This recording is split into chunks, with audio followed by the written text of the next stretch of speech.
Well, I wish I were there in person. Looks like you're having a great time, great weather. Looks like a little windy, but I really wish I could be there. If I could somehow get a matter transporter and beam over, I would do it right now. But this is the next best thing. Maybe by next year I'll be able to project a 3D hologram of myself, so you think I'm there. I wanted to talk about my latest work on a multimode transmitter for balloons, and let's see if this works. There we go. This is my latest version of the multimode transmitter. It'll do a Hellschreiber, which I'll discuss in a minute. It'll do standard RTTY, and in fact, my new favorite mode is 300 baud ASCII RTTY. It's really fast. You can do it continuously, and at 300 baud, it's pretty good rate. This is the same mode that the ozone monitoring balloon uses, so I use the same tones and everything. In fact, I powered it up the other day while they were testing their ozone balloon, and they jumped because it sounded exactly like theirs, and they thought they had turned on something prematurely. I also do Domino EX, which is once again one of my favorite modes, and I'm going to try and do a live demo of that and show you how what it sounds like and how it links into the internet. I am just starting to get it to do slow scan television. I know Mike of Arbonet was talking about the slow scan unit from Austria. I'm using a serial camera that is available from a couple of sources, and can link that data over to my microcontroller here on my single board transmitter. This also acts as my balloon master computer. I've got that chip pretty well filled up. I'm using a Cypress PSOC, and I'll talk about that in a minute. It does good old-fashioned Morse code, and very shortly, within about 2 weeks, I've got it working at 300 baud APRS, and I'll have it doing standard 1200 baud APRS in about a couple of weeks. So this will be an all-in-one board. You'll note I have the onboard GPS and an onboard Serentel helical resonator antenna.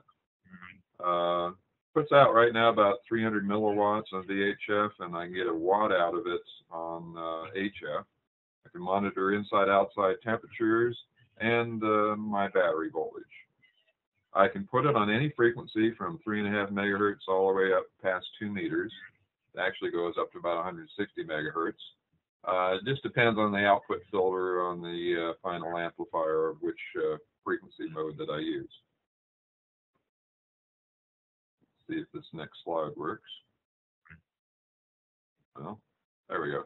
This is the schematic. This is the Inventec GPS section. Really happy with the Inventec GPS. Mating it up with the Serentel. I usually get 9 or 10 satellites throughout the flight. The really nice thing about that Serentel antenna is orientation is not real critical. It actually works fairly well upside down. So if you end up with either pre-burst or post-burst chaos, and your payload is flipping around, it actually tracks pretty well. We actually dropped one without a parachute last spring on one of the student flights, and it never dropped a reading, and it was going 10,000 feet a minute there for a little while. Next slide here. This is the transmitter end of things. I'm using a Cypress PSOC, which has built-in analog conditioning, which is a real plus.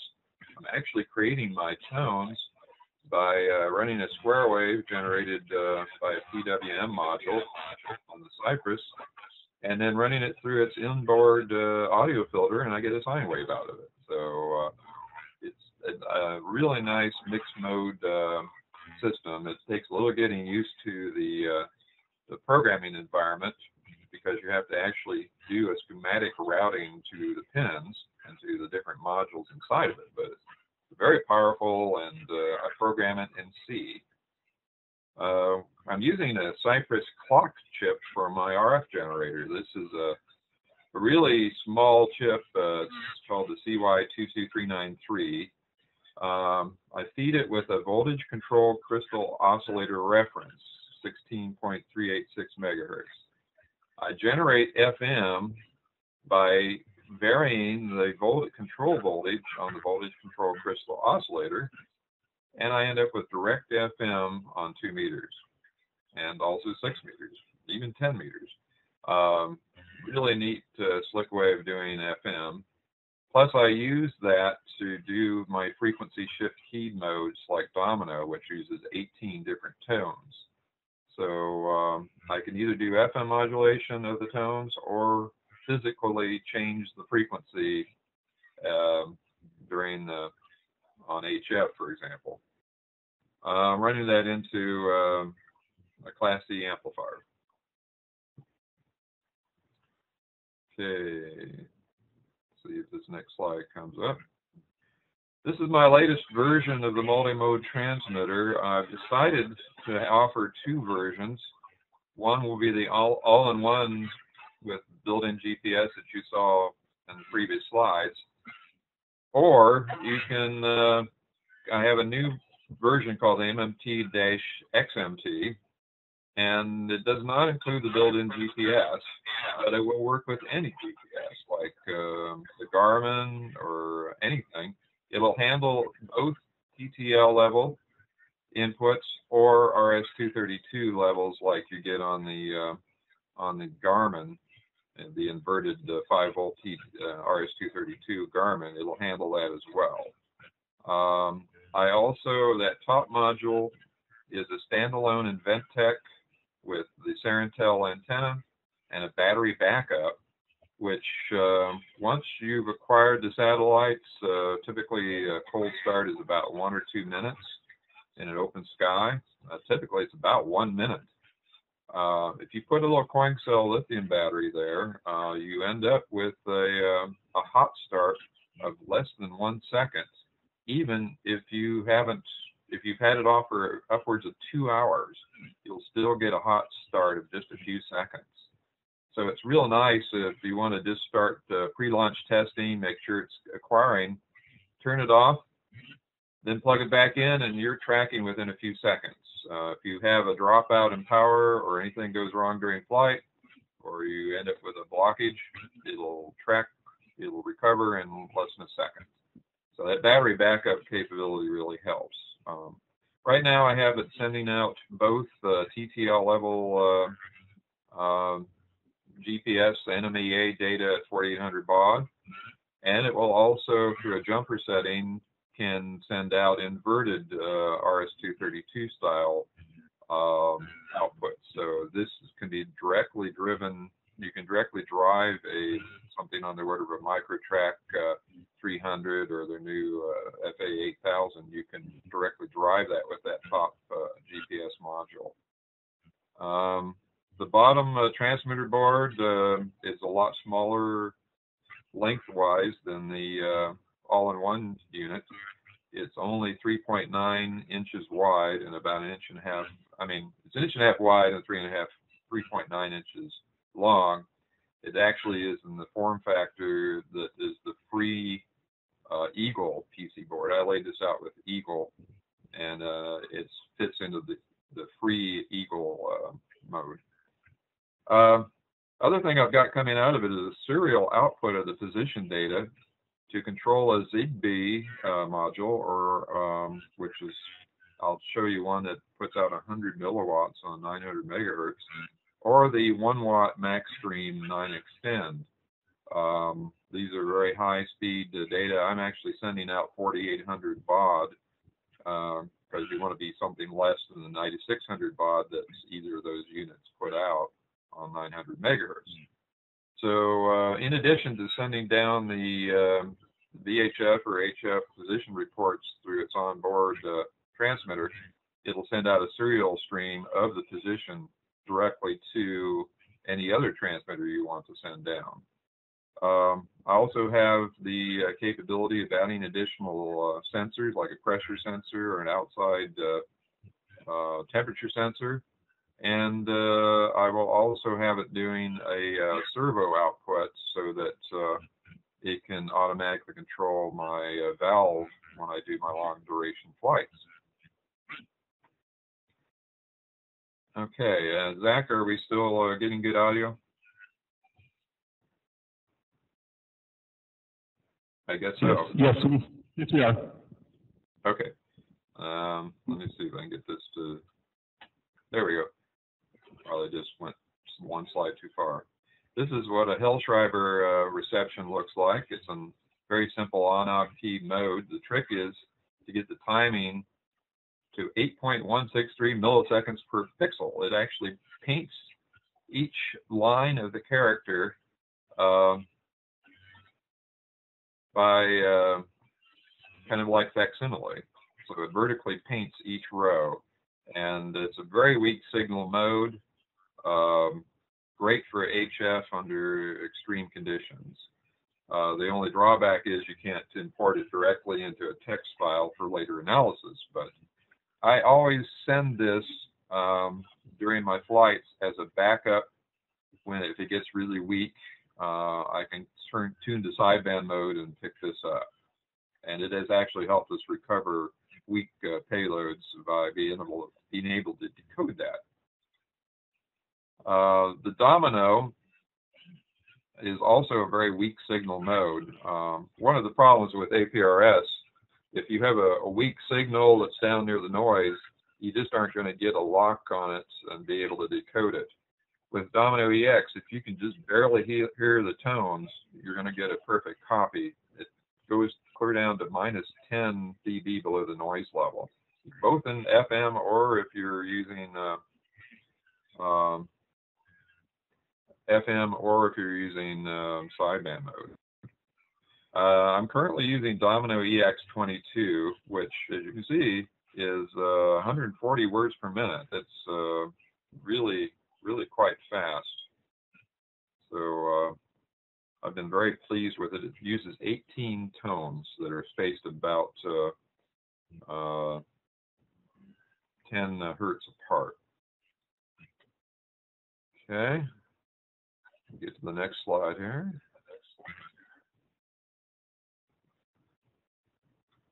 Taking a minute there.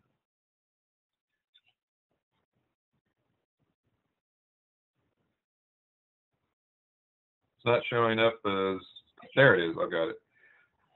Lately I've been using, I'm not even using APRS or ATRS-FI for decoding or tracking a flight. I'm using this system. It's a combination of using a modified version of FLDIG, which is a program that decodes multi-modes. It'll do just about everything under the sun. It'll do Morse code even, teletype, Hellschreiber, and Domino EX, and a whole host of other things. It'll also do custom, if you go under custom RTTY, you can set it up to do 300 baud ASCII RTTY. So you get 300 baud downlink using just this program as the front end. It's a sound card program and it's absolutely free, but you do have to download the modified version that a group in the UK called the United Kingdom High Altitude Society. They have modified it, called DL-FLDIG. Once you download this and you set it up, it will send a decoded string directly to their server and display it on a Google map. And you might ask why a specific server when APRS works or finds you. Well, this is specifically done for high altitude balloons.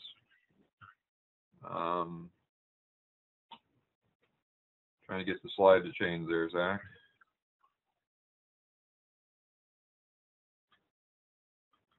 Click on that. It just changed twice. Yeah, I want to go back to There we go. That's the page I want. All right, this is the neat thing. There we go. spacenear.us/tracker. That's it will take any position that is decoded by FLDIG as long as you format it correctly. And I'll show you how the format is in the next slide. And it displays a chart at the bottom and a little box to the right of the map showing your telemetry, latitude, longitude, altitude, your ascent rate. It'll calculate your ascent and descent rate based on each position, so you don't have to send it that. Battery voltage, and it also tells you where your ground stations are. If you look at the bottom track, that was a flight I did in April, and I had 2 ground stations, one at my home in Madison and one up on my hilltop remote base, and you can see where the ground stations are recording the data. It'll also show on the box the receivers. It'll tell you what receivers have decoded your data and sent it to the internet. The really neat thing is, you look at the top, there's a balloon icon when it's on the ascent stage. When it comes down, a little parachute pops out. So it's really kind of neat. And show you one of their flights they did at the UK just a week or 2 ago. As you can see, they splashed that one down in the ocean. That's one of the problems when you're flying from Great Britain. You don't have a lot of land to deal with and plenty of ocean. It's got a neat feature in that it does a real-time prediction during the descent stage. You see the little blue target. That is the estimated landing point, and it updates that every time it gets a new position report during the descent. In fact, it starts to do a prediction even before burst, and in the latter stages of the flight during the descent, it actually is fairly accurate. One other thing you can do, if you happen to have a netbook or a laptop with a wireless cellular link, you can, there is a way to upload your car's position. As you can see, we have a chase boat that apparently is an amphicar, amphibious car. You can actually send your position of your chase team directly to the server. And they have a link on their website on how to do that. For the balloon, the telemetry has to be uploaded in similar to the following format. And it's done the same way as GPS NMEA strings are done. You start off with $2 signs, then call sign, sequence number, time, latitude, longitude, altitude, number of satellites, battery, temperature, and then an asterisk. Then you take an XOR of all the characters between the second dollar sign and the asterisk, and you put a checksum at the end. This is done the exact same way as GPS strings. Once the server decodes an accurate string where the checksum matches, it then plots a valid position. So this eliminates plotting any kind of bogus positions, and in fact, in the last I've used this system now for the last dozen flights. I've never had a bogus position report come through.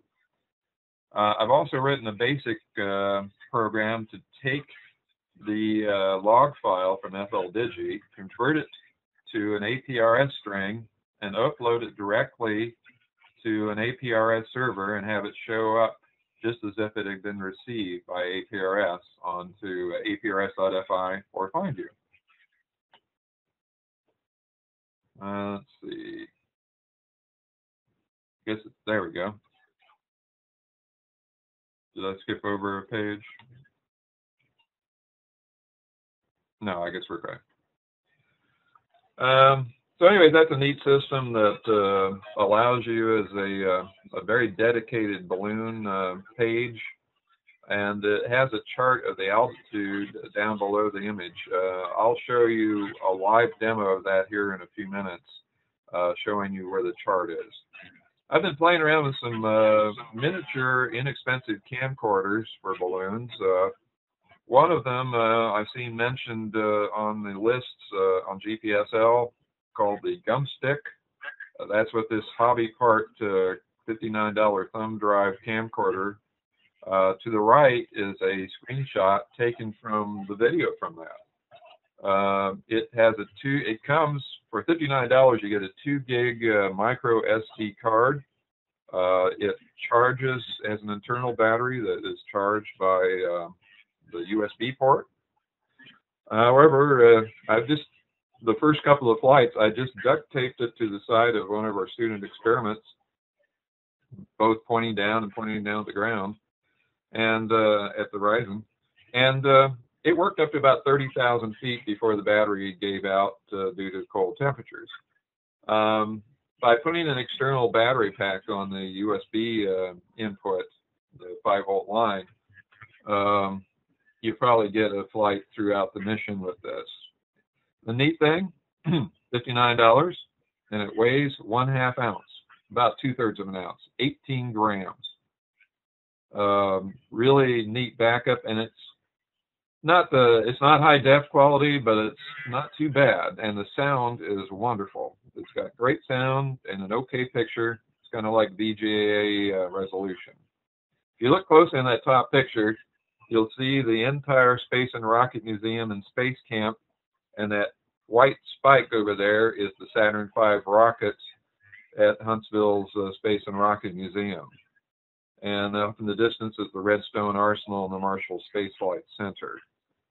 So Space Camp is on the left. There's actually, you can see the fuselage of a full-sized space shuttle there. And that was taken from about a mile away from where I usually launch near University of Alabama's campus. There's another neat little camera. It's a little bit more expensive. As you can see, it's $130, so it's in the price of a Flip Ultra video. But it has some nice features. It's not as high def as a Flip Ultra HD, but it's very rugged. It's used for extreme sports enthusiasts, hang gliders and mountain bikers and skiers to put it on their helmets. This is an image from 92,000 feet with it. You can either set it up to take a video, or you can take a photo every 2 seconds. The nice thing I like about it is it has an infrared remote control, so you can activate it and start it running outside the box just by pointing it at the lens. So you don't have to tear everything apart to start things running on it. It's pretty decent quality. Now I wanted to talk a little bit about 915 megahertz telemetry. There's 2 systems I've used. One will get you pretty much full range for a normal balloon flight out to about 150, 200 miles. It's the MaxStream 9 Extend. Some of you have used this system. This is the development board, but the actual meat of it is the gold insert on the top right of that board. Puts out a watt. You can set it up for 9600 baud or 115K baud, but if you want maximum range, you want to go with the 9600 baud RF. With a long, gain Yagi in the ground, you'll get out to over 100 miles or more. My Multimode Transmitter will send the data to this as a backup. What I use for inter-payload communications, or sometimes if I have a spinning motor or a payload that you just can't wire to, I use the XB Pro XSC. They have 900 megahertz and 2.4 gig versions, but the 100 milliwatt 900 megahertz version can be copied on the ground, particularly if you're driving right underneath of it. With a high gain Yagi, I think you probably get out 40 or 50 miles with it. But it's great between payloads. I'm going to use this to command my valve underneath the balloon. I'm going to have a Zigbee unit at the valve with a little microcontroller and a servo controller, and send it commands from my payload down below it to open and shut the valve and to also drop ballast. So this is a great system. That board is on Sparkfun for about $60 or $70. That's an interface board, also made by Sparkfun because it's a 2mm spacing. You probably want that interface board to make it easier to hook up to. I've also found that DigiKey sells them for $39 if you know where to look. So send me an email and I'll show you the DigiKey link to get that module. Great little system, and once again, these are two license-free systems. Actually, if you don't have your ham license and you want to fly a balloon fairly reliably, you want to go with this system.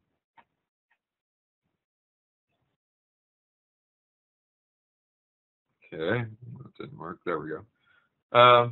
Here's an example showing my multimode transmitter, and I hook it up to the XP Pro for payload comms. And then on the ground, I've had good results out to at least 20 or 30 miles with a 8 dB patch antenna with another one, XP Pro, mounted to the back. And I put this on an Azel mounted tripod.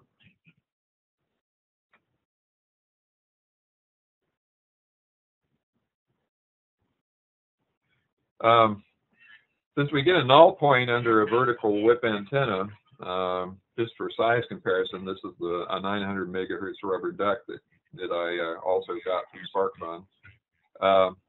That's a Nanowheel sold by Old Antenna Labs. Many of you know Dave Kligerman, W6OAL, who was involved in the first Western Vision Network launch at Colorado. He designs these horizontally polarized antennas. The nice thing is they have a hemispherical pattern directly underneath, so you don't have a null point that you would normally get on a whip antenna. And that does help when you're driving along underneath these 915 megahertz units. That helps fill in that null point so you can get some pretty reliable communications.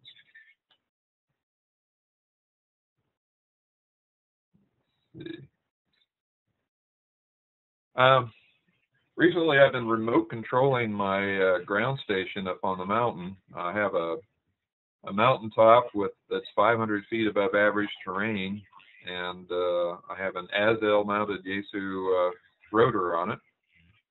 So I use LogMeIn.com.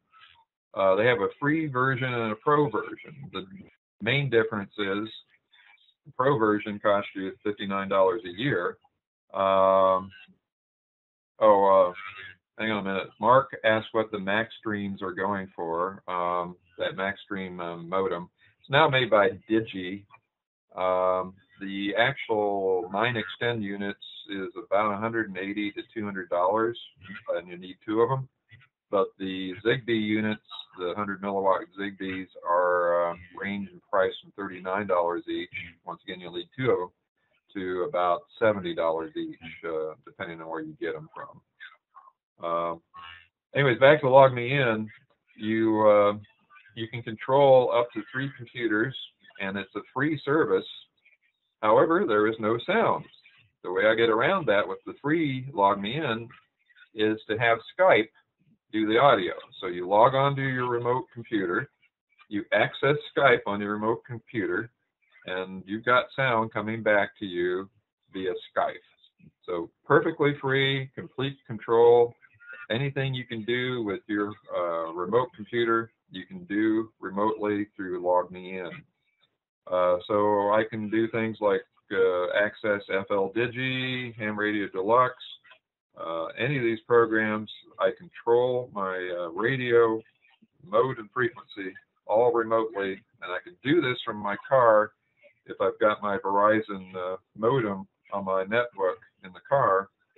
I can actually control and listen to my telemetry from my mountaintop while driving on the chase. So it's a really slick system, and it's perfectly free. I do say, though, if you want to spend the $59, the audio is superb from LogMeIn. It's a little bit better quality than the Skype audio. I actually have another system for controlling relays and sensors. It's a $99 board from iobridge.com. I have this rigged up to directly control my ASL rotor through 4 relay modules that plug into the expansion ports on this device. It also tells you your battery voltage and temperature. And let's see, show you my hookup to my my Yaesu rotor.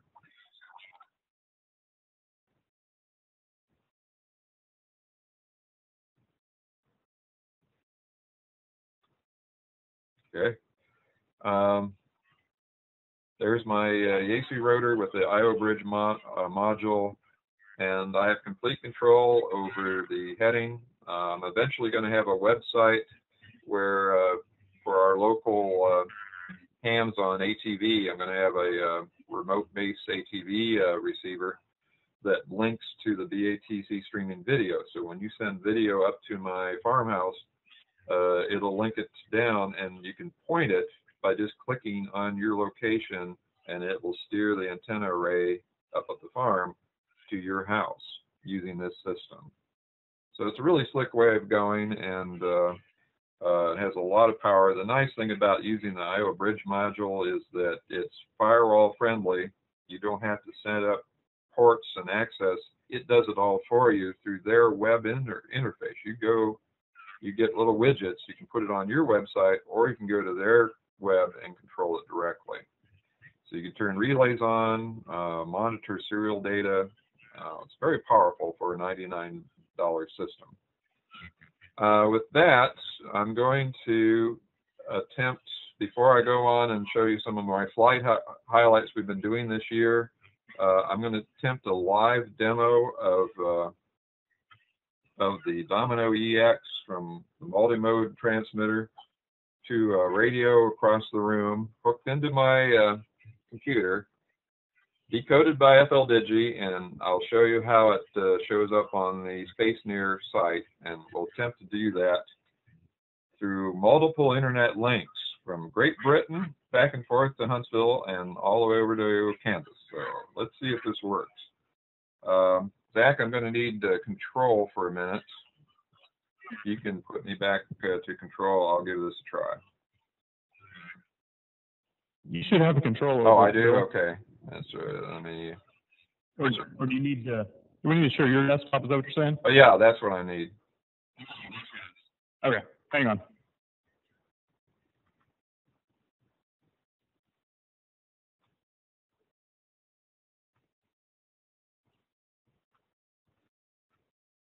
Okay, Bill is the presenter. You should be able to share your desktop now. Okay, share my desktop. There we go. Okay, you should be seeing, can you see my telemetry here? We see the waterfall and we see the web page. All right. I'm going to drop off the mic volume so I can send the data. Before I do that, you'll see the telemetry come in here on this screen at FLDIG. You'll see the waterfall display. Right now I have it set up for 300 baud ready. The first thing you're going to hear is Domino EX, which is a 18-tone Star Trekky sound, followed by 300 baud ASCII. And those of you who were on the internet at the very beginning will recognize it as 300 baud audio telephone modem tones. So that'll bring you back to the good old days when we had 300 baud internet connection. If you watch closely on the website on the SpaceNear.us tracker, you'll see my balloon position. You already see it there. You see the ground station. I moved it away from where I'm actually at just to show you where the tower is. The tower indicates where the ground station is, balloon position. And you'll see under the link for WB80LK. Watch that closely, and you'll see as I send it data, it will link. So I'm about to turn that on, and we'll see if this works.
Okay.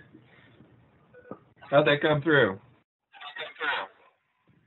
Very nice. That shows you the difference between 300 baud. I repeat the 300 baud since it comes through pretty quick. But that's showing the house. It shows the balloon almost directly. Well, it's right in that room.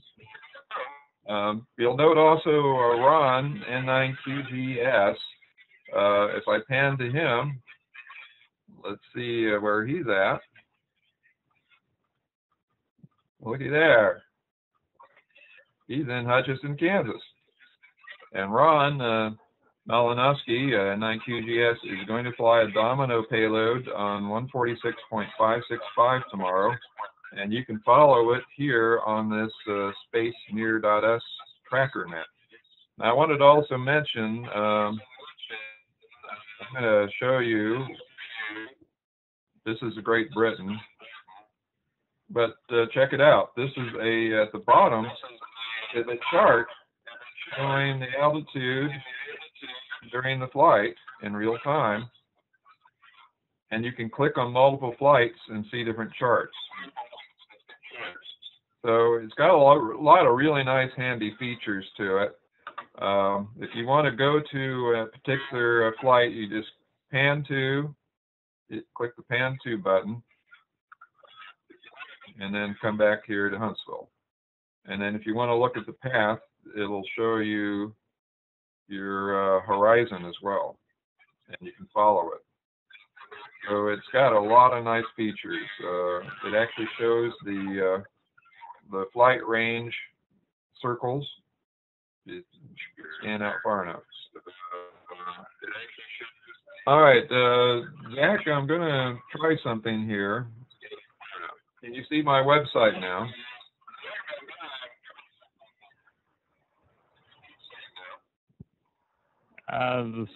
The screen is not updated now.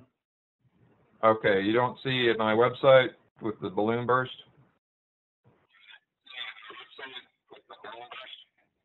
We still see the graph. Okay. On the spacenear.uk.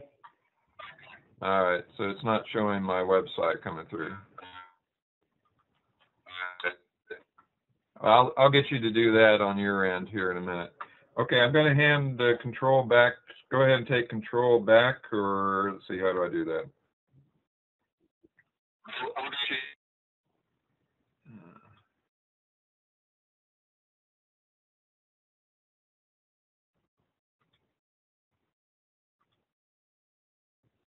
Yeah, you need to go in there and right-click on the Zach globes and make that presenter. It says you're the presenter now.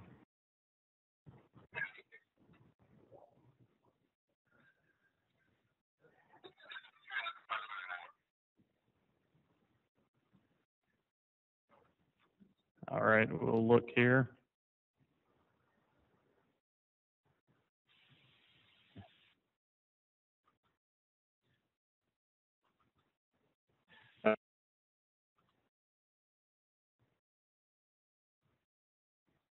But I'm not seeing any. I'm not seeing anything coming through.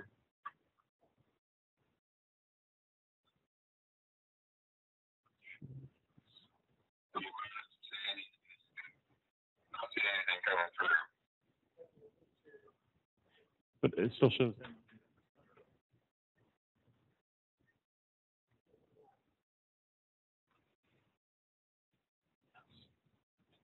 Can you stop sharing your desktop, Bill? Ah, here we go. Here we go. Now it's switched. Got it? Okay. There we go. Go ahead and bring up my next PowerPoint if you can, Zach. Okay.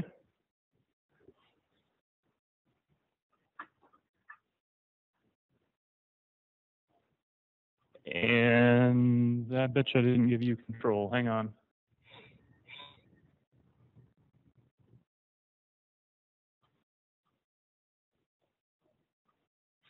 Okay, you have control. All right. Wanted to show you some flight highlights that we've been doing for the past, well, this is my 2010 flights that I've been involved with. I was approached by Jody Tinker, 8th grade student here in Huntsville, She wanted to do a science fair balloon, taking video and photographs from the edge of space. So she got in touch with the Ozone Song people at the National Space and Science Technology and got a hold of me, and we put together some flights for her science fair project. As you can see, the balloon is looks like it can take her off the ground. I was tempted to just hand her the camcorder and a parachute and an oxygen bottle. Next slide. See if this works.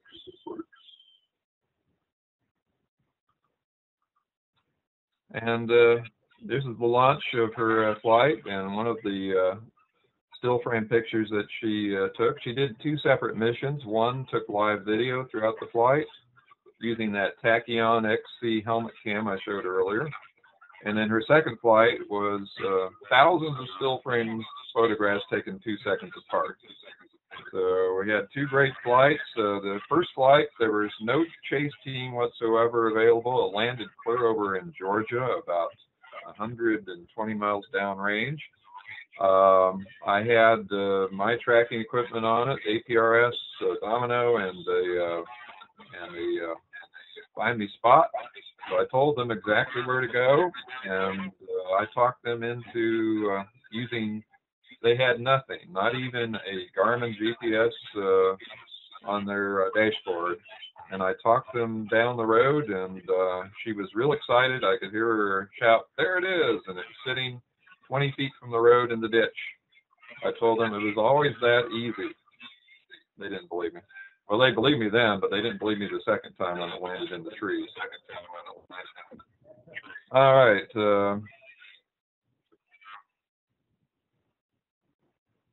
I guess I have to put the cursor over to get it to move.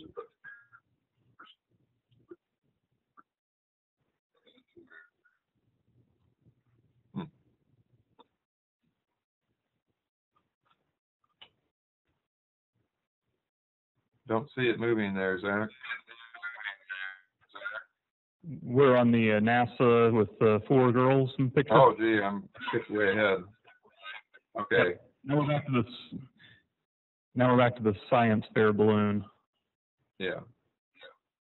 It's not updating the video in real time, apparently. Which screen do you want to be on? Screen 3.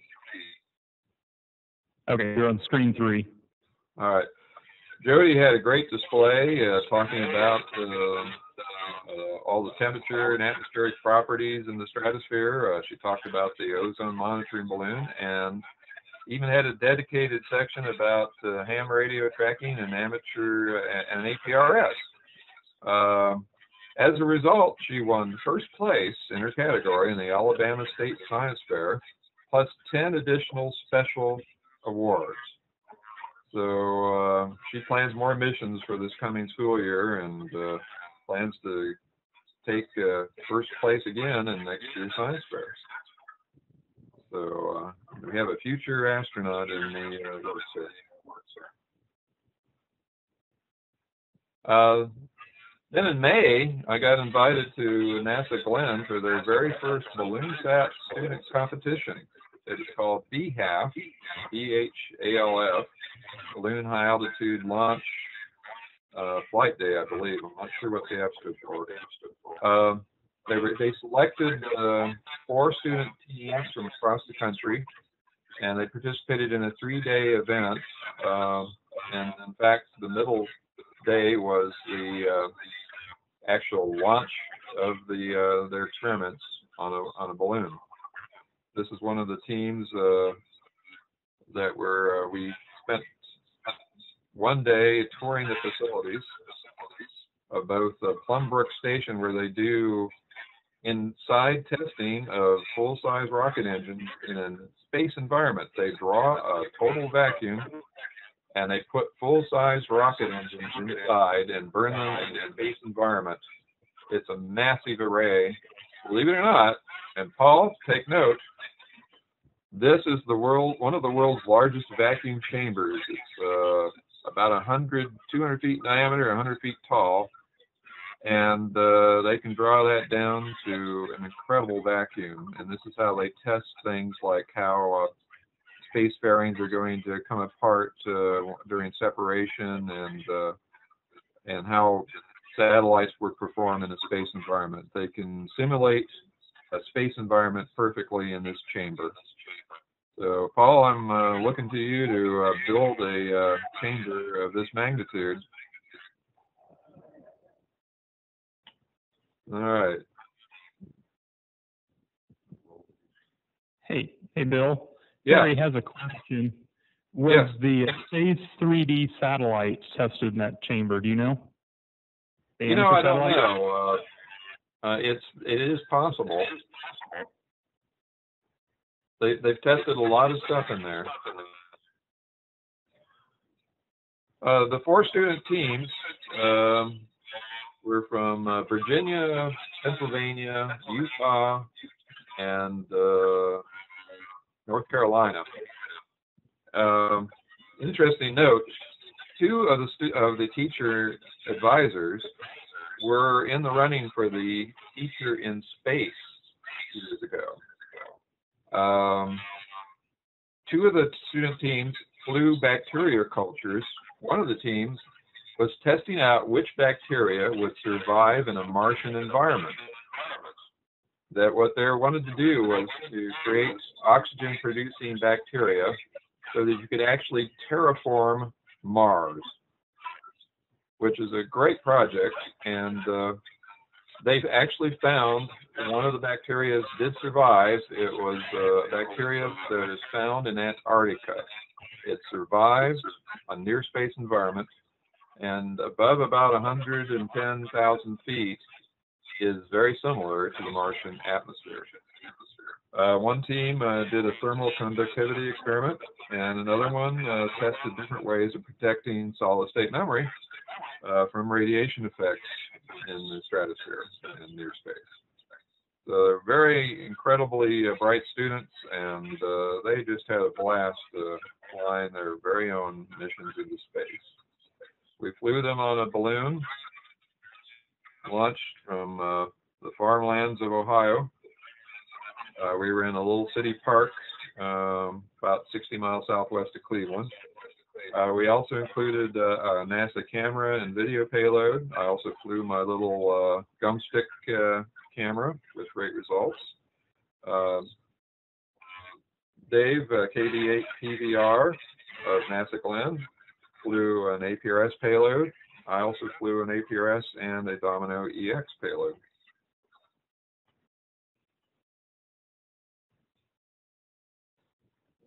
One unique thing that we had at our command: how many of you have had a full-size tour bus as your chase vehicle?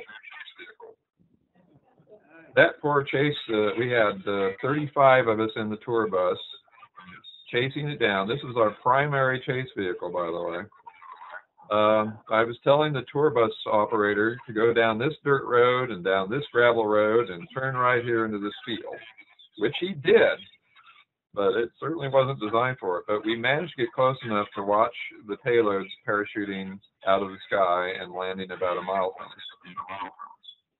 As you can see, corn is a whole lot easier to deal with when it's 6 inches tall. And there's the 4 teams recovering their payloads from the cornfield.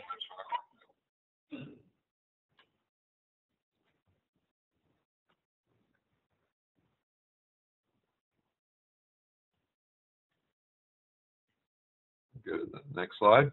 Another flight we did just recently, there is currently a balloon high altitude photo competition. A group called Makers. I think they're all kind of affiliated with Make magazine, or were challenged by members of Make magazine. And there's a group in town. They have their own workshop. They do a lot of hardware and electronics design, and they have something called the Makers Local 256. 256 is our area code for Hotspot. So their goal is to take the cheapest possible photo from the edge of space, and that's how they're going to win the competition. So we've flown 2 missions so far. We flew as a hitchhiker for our test flights on the ozone sonde. We're extremely limited in weight of payload that we can carry aloft. We can only fly 12 ounces underneath the payload of the ozone sonde. So my tracker weighed 4 ounces with batteries and put out 8 milliwatts on Domino EX. Believe it or not, we had great copy. I never lost one data frame during the second flight. Their payload weighed about 6 ounces, and so we had about 10 ounces of payload. Now, I've flown a lot with the ozone sonde as a hitchhiker, but we can never go over 12 ounces. But believe it or not, you can do quite a lot of science and experiments with 12-ounce payloads. I use my patented bubble wrap technique to get things as light as possible. Bubble wrap and soda straws for support. Turns out that 3 layers of small cell bubble wrap will create a greenhouse effect, particularly if you use black tape on the inside to cover things.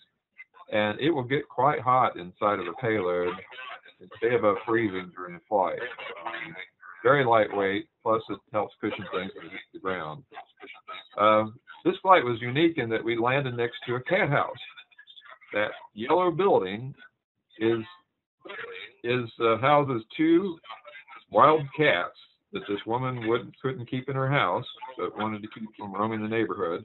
So she created this incredible environment. It even has a castle inside.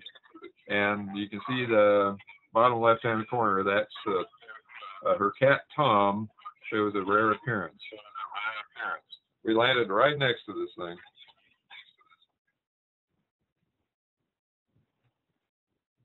Now,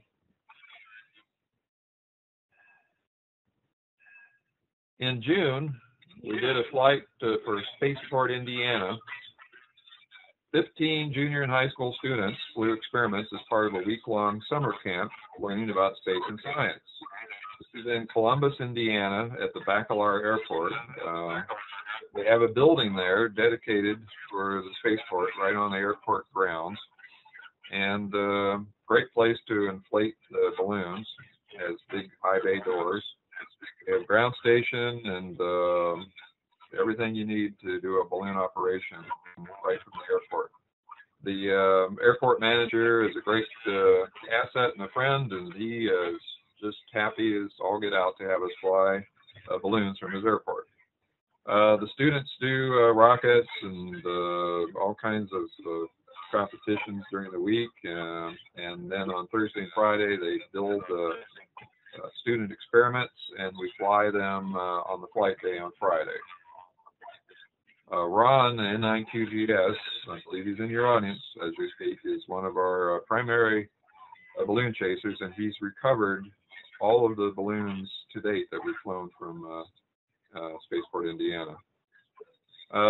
We usually fly a number of power shot 8560s and 8570s, looking up, down, and we have about 3 cameras, still cameras, and then we usually fly 2 or sometimes 3 flip ultras, both HD and regular flip ultras.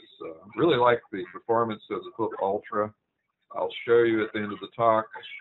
I'll show you a video, if we can bring it up, of a balloon burst from a flip ultra looking up at the balloon at 95,000 feet. The students put their experiments inside of plastic Easter eggs. We call them extranauts. Let's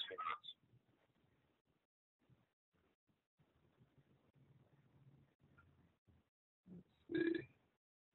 Zach, sometimes when I click on the right arrow, it just doesn't take. Oh, I went too far that time. Kind of tough getting used to the delay. Here's our ground station inside of Spaceport, Indiana. Oh, there we go. We were actually projecting with the video. We had 3 ground stations that the students manned, looking at the different tracking websites and also receiving telemetry directly. They were really happy. They felt like they were controlling the whole mission, and they just had a blast. We were also projected the tracking map through a video projector onto a screen on the large screen on the side of the wall there.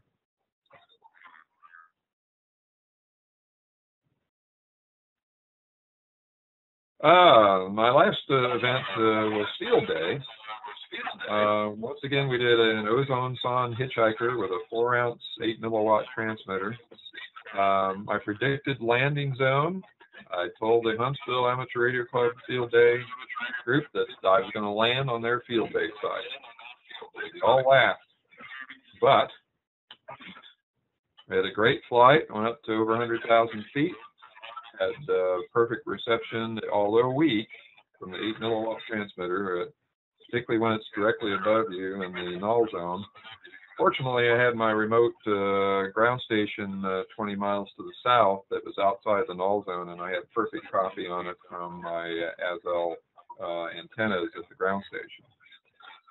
The parachute went directly across Field Day, missing us by 3/4 of a mile to the east. These are members of the Huntsville Field Day Radio Club site. Staring up, watching. We could see the parachute for 10 minutes as it parachuted down. It's a very slow descent.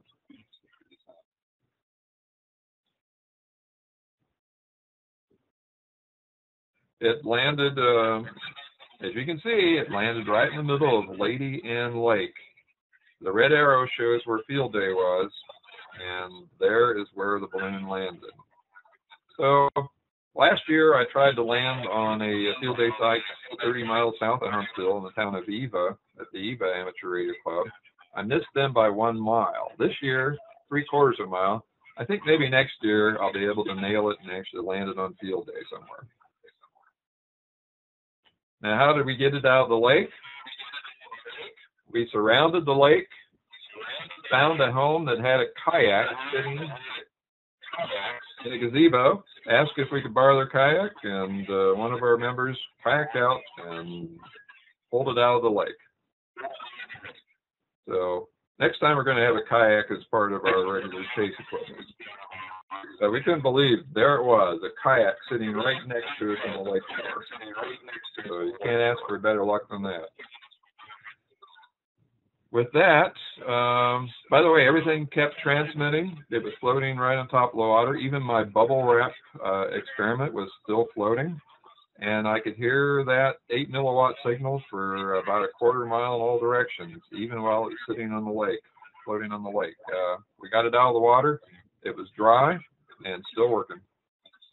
So anyways, that's the end of this slide. Now, Zach, if you can, bring up my website. I wanted to show one last video before we end.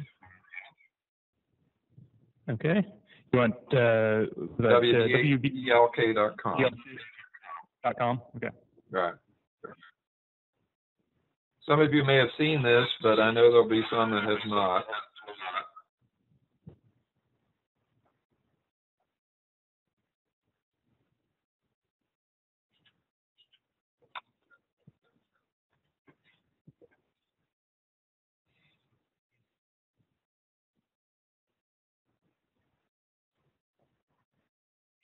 Okay, we're at your website. Okay, if you scan down to my very first YouTube video link that shows the balloon burst.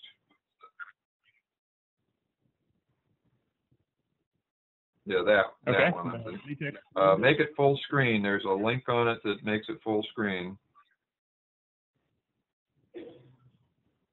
On the bottom right-hand corner of that, there you go. And then once that loads in, hit play. This is a Flip Ultra camcorder looking up at the balloon from a flight we did a year ago. We've done several like this. And turn up the sound, because the sound is great on this. Sounds like a shotgun blast when it goes.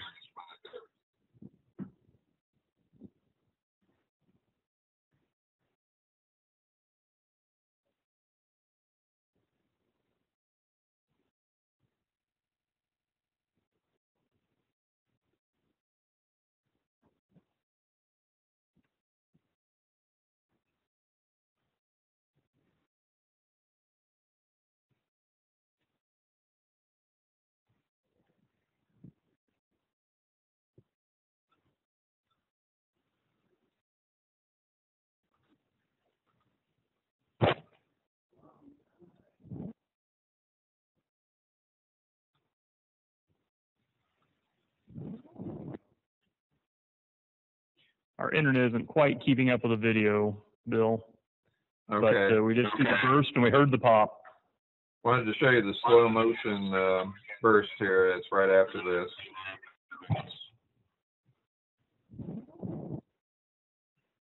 Yeah, this slow motion is pretty neat. Very slow motion this morning.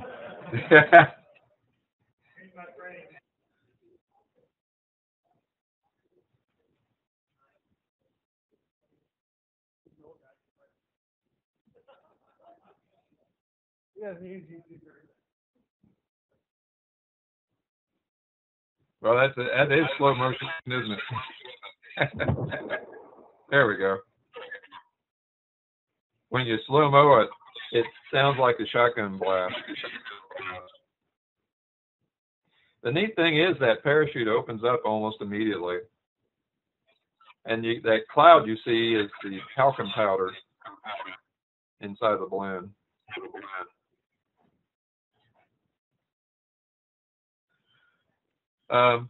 With that, I wanted to thank everyone. If there are any questions, Zach can relay them to me. You get a faster what? Mike would like to know when you're going to get a fast release, I assume for your balloon.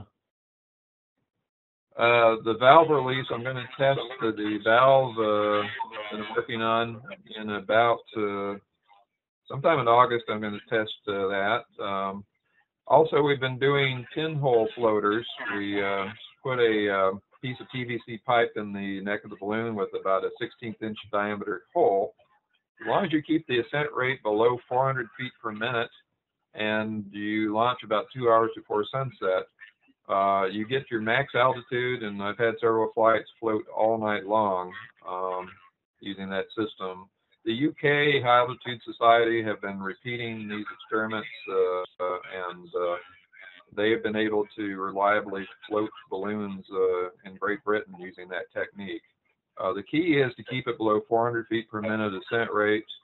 You can also, without the pinhole, float them and using the same technique. The pinhole just assures that you do relieve the pressure before burst. It is a great way of doing an all-night flight at peak altitude. The last flight I did stayed at 107,000 feet, parked directly over Tennessee. It was going 1 mile an hour because I did it during turnaround, and it stayed in that one spot for 17 hours. So it was a lot of fun. But the valve will allow us to park it very go up and down. Plus, you can bring the balloon down intact. I'm working on a ducted fan to bring the balloon down intact, bring it down to within about 1,000 feet from the ground, activate a ducted fan to float it, and wait till it drifts to a road instead of landing in trees, cornfields, or the river. So that's my latest project. I'll be trying that out here in a few weeks as well. So a little different profile. It'll work great during the summer where it doesn't drift very far away, but during the winter you could end up hundreds of miles downrange. But for summertime flights, bringing down the balloon intact is a great way of choosing your landing zone. So anyways, with that, I will be offering the Multimode Transmitter, both the all-in-one and the GPS and VecTech GPS modules. I'll have those available at August 1st from elctronics.com, elktronics.com, or you can email me and I'll give you a status on it. But I actually do have the GPS and VecTech GPS units. They'll be available in about a week, and then the transmitter in about 2 weeks. I'm still working on the interface software to program it for you. With that, back to you, Zach. Any other questions? I don't think they have any other questions for you, Bill. I think you covered it thoroughly. All right, well, I enjoyed it. It was almost like being there.